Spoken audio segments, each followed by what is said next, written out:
Your jaw is clenched right now. Go ahead, check. Your shoulders are creeping up toward your ears. Your stomach has been in knots since this morning, and you didn't even notice when it started. You've forgotten 3 things today already. You snapped at someone you love over something that, looking back, was completely irrelevant. You lie in bed exhausted, but your brain refuses to switch off. None of that is random. None of that is just how you are. That is your body screaming a very specific word at you, over and over, and you've gotten so good at ignoring it that you don't even hear it anymore. The word is stress. And by the end of this video, you're going to understand exactly what it is doing to your heart, your gut, your immune system, and this is the part that should genuinely alarm you, your DNA. Not metaphorically, literally, physically, measurably, rewiring the molecule that makes you who you are. Stay with me for the next 25 minutes because this isn't another video telling you to just relax. This is the actual biology of what is quietly taking years off your life and exactly what you can do to take them back. Here's the strange thing about stress. It isn't the enemy. It was never designed to hurt you. Stress is one of the oldest survival tools evolution ever built. It's the reason your ancestors didn't get eaten. It's the reason you can still slam the brakes when a car cuts you off or push through the last mile of a run you swore you couldn't finish. The problem isn't that stress exists. The problem is that the system built for a 10-minute emergency 50,000 years ago is now running almost constantly, for months and years at a time, in response to things that were never supposed to trigger it. Emails, notifications, traffic, bills, an argument that replays in your head at 2 in the morning. So before we talk about what it's doing to your body, we need to understand what it actually is, why it evolved, and exactly where the wiring breaks down, because once you see the mechanism, the symptoms you're feeling right now will suddenly make perfect sense. Every living thing is trying to do one basic thing: stay in balance. Scientists call this homeostasis, the right temperature, the right blood sugar, the right everything. Your body is constantly making tiny adjustments to keep that balance steady. But the world doesn't care about your balance. The world throws sudden, dangerous, unpredictable situations at you, and homeostasis is way too slow to deal with an emergency. So your body evolved a separate emergency system, a shortcut that hijacks everything the moment it senses a threat. That shortcut is stress. It starts in a tiny structure in your brain most people have never heard of: the hypothalamus. The moment your brain perceives danger, a real one, like a car swerving toward you, or a purely psychological one, like an email from your boss with the subject line, "We need to talk," the hypothalamus sounds the alarm through something called the HPA axis. Hypothalamus, pituitary, adrenal gland. 3 structures, 1 chain reaction, and it happens in seconds. The hypothalamus signals the pituitary gland. The pituitary gland signals your adrenal glands, which sit right on top of your kidneys. And your adrenal glands respond by dumping a cocktail of hormones into your bloodstream: adrenaline, noradrenaline, and the big one, cortisol. Adrenaline is fast and blunt. Within seconds, your heart is pounding, your breathing speeds up, your pupils dilate, and blood gets redirected away from unnecessary systems like digestion and toward your muscles. This is the jolt you feel when something startles you, the reason your hands shake after a near miss on the highway. Cortisol is slower, and it's the one that matters most for this video, because cortisol isn't built for a 10-second scare. Cortisol is built to manage a threat that might last minutes, hours, or, if your brain is convinced the danger never ends, indefinitely. Cortisol tells your liver to dump extra glucose into your blood for quick energy. It tells your immune system to stand down on long-term repair jobs because there's no time for that right now. It sharpens your senses and narrows your focus onto the threat in front of you. For a few minutes, this makes you faster, stronger, and more alert than you normally are. This is why stress, in small doses, is genuinely a superpower. Athletes use it, performers use it, Students cramming the night before an exam are, whether they realize it or not, deliberately weaponizing their own stress response to get through material faster than they normally could. The system was built beautifully for emergencies that end. The problem starts the moment the emergency doesn't end. Imagine a smoke alarm that goes off the moment there's an actual fire and then just never turns off, even after the fire's out, even when there's no fire at all, ever again. It just keeps blaring, day and night, because somewhere along the way, it got stuck. That is what chronic stress does to your HPA axis. In the modern world, the tigers chasing you aren't physical anymore. They're abstract, constant, and rarely resolve in a clean, satisfying way, like a fight you either win or lose. A stack of unpaid bills doesn't get defeated in 10 minutes.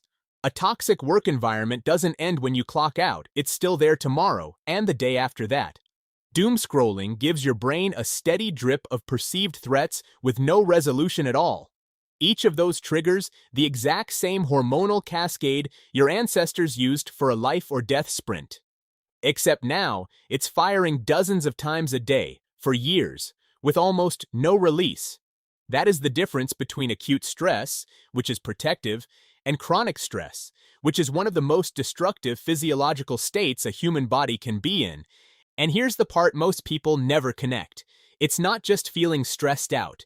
It is a measurable, biological process quietly dismantling your body, organ by organ, and your brain, structure by structure.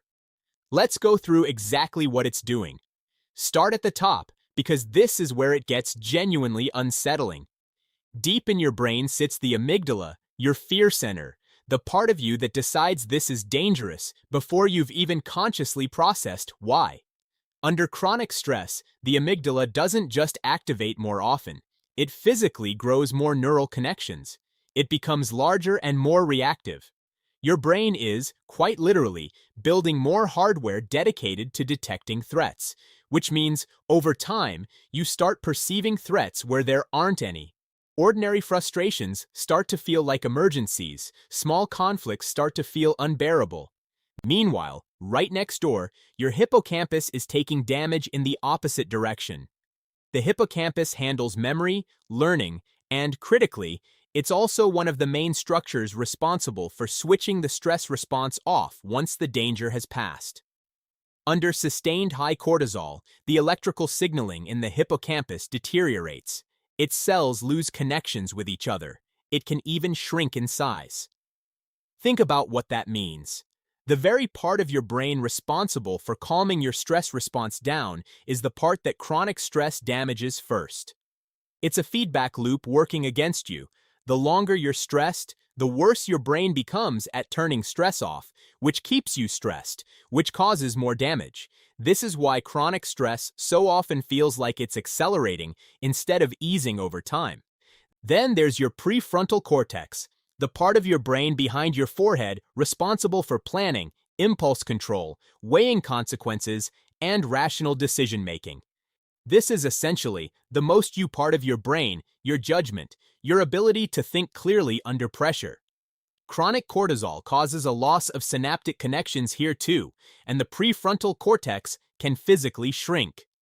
Put those three changes together, and you get a brain that is more reactive to perceived threats, worse at calming itself down, and worse at rational judgment and impulse control.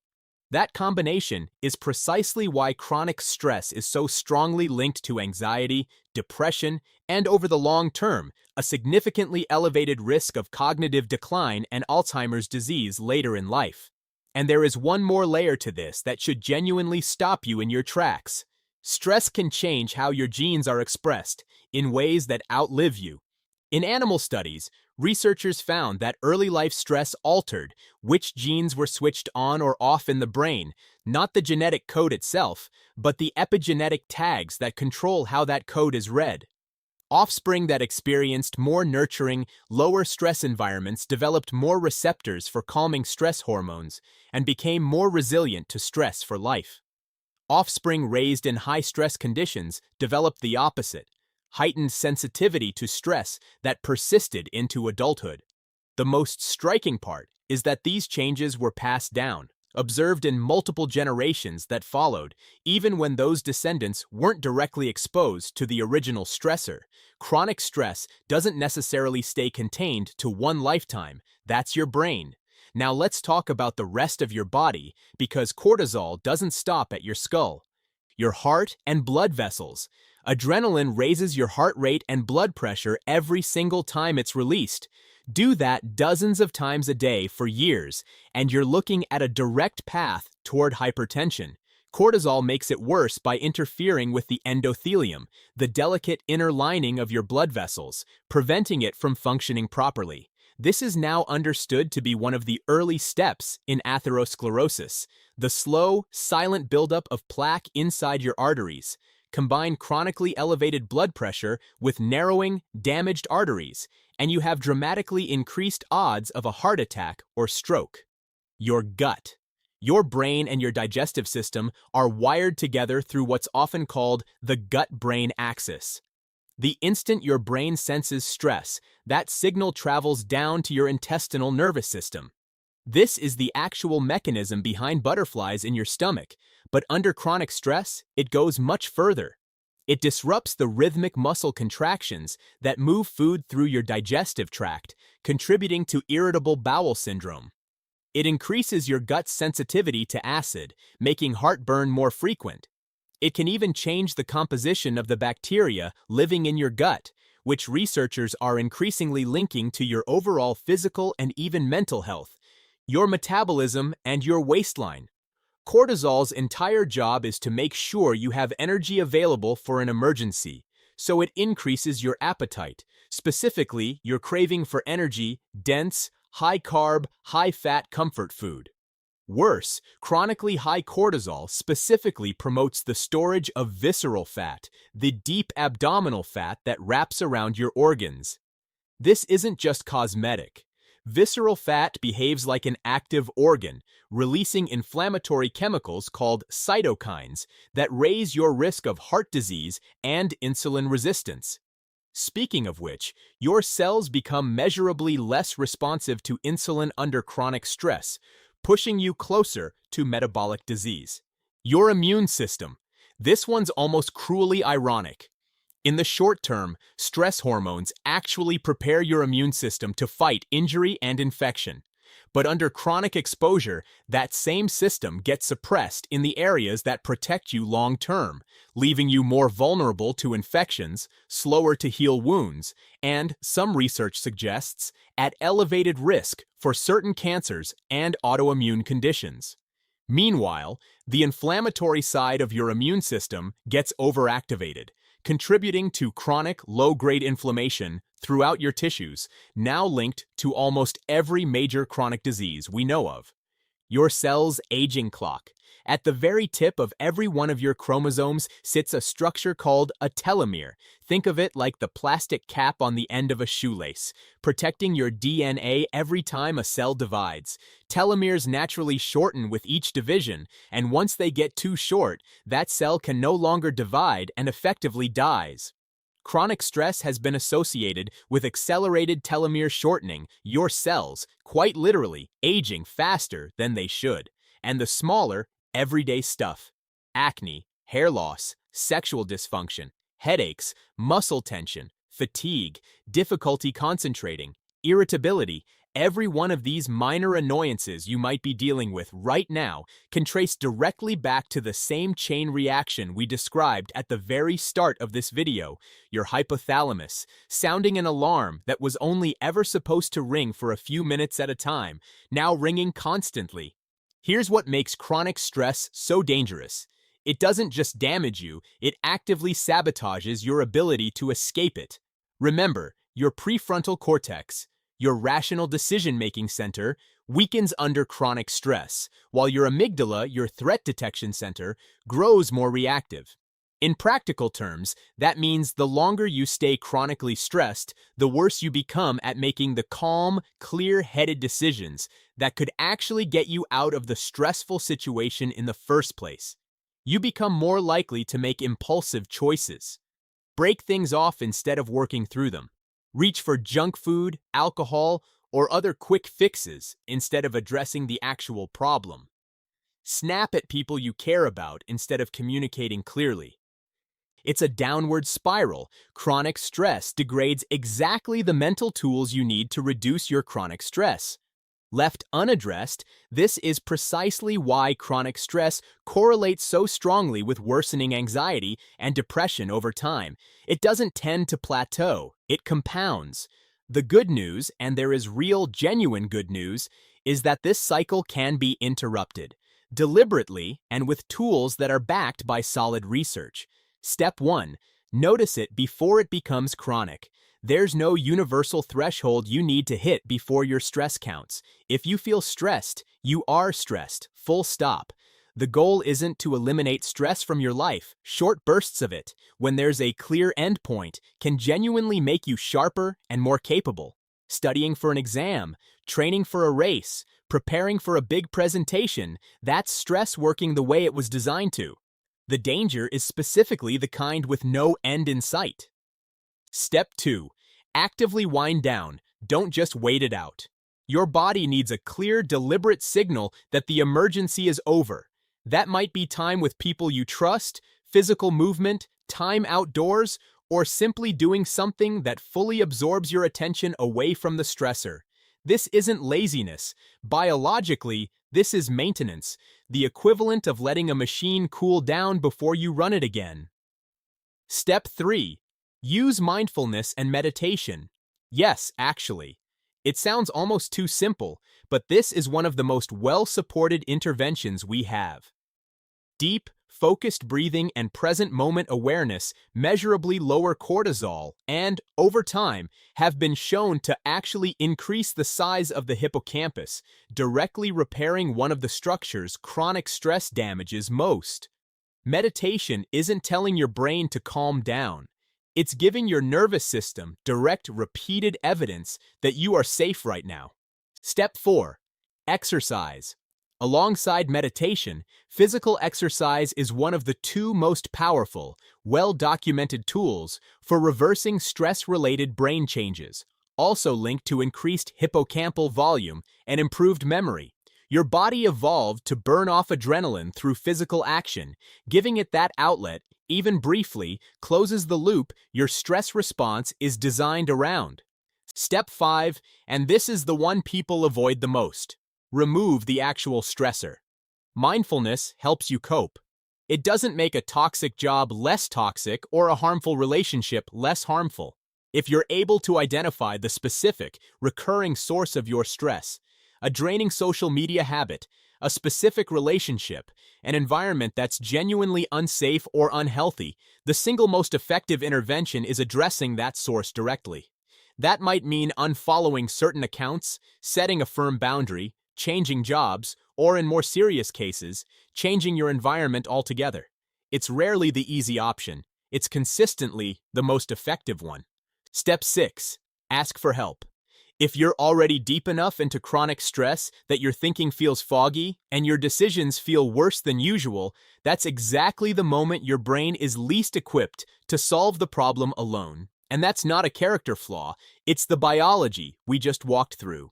Reaching out to people you trust or to a mental health professional isn't a last resort. It's often the single most effective shortcut back to clarity. Stress was never your enemy. It's an ancient, powerful tool that kept your ancestors alive long enough for you to exist at all. But tools can be misused. And a tool built for 10-minute emergencies was never meant to run continuously for months or years, not without a cost. Now you know exactly what that cost is. A brain quietly rewired toward fear and away from clear thinking. A heart and blood vessels under mounting strain. A gut and immune system pulled in directions they were never built to sustain, and cells aging faster than they should. You also now know it isn't permanent. Your brain can rebuild what stress damages. Your body can recover. It starts with actually listening to what you're feeling instead of pushing through it, and doing something about the source, not just the symptoms. If this helped you understand your own body a little better, that's exactly what this channel is for, so stick around, because there's a lot more where this came from.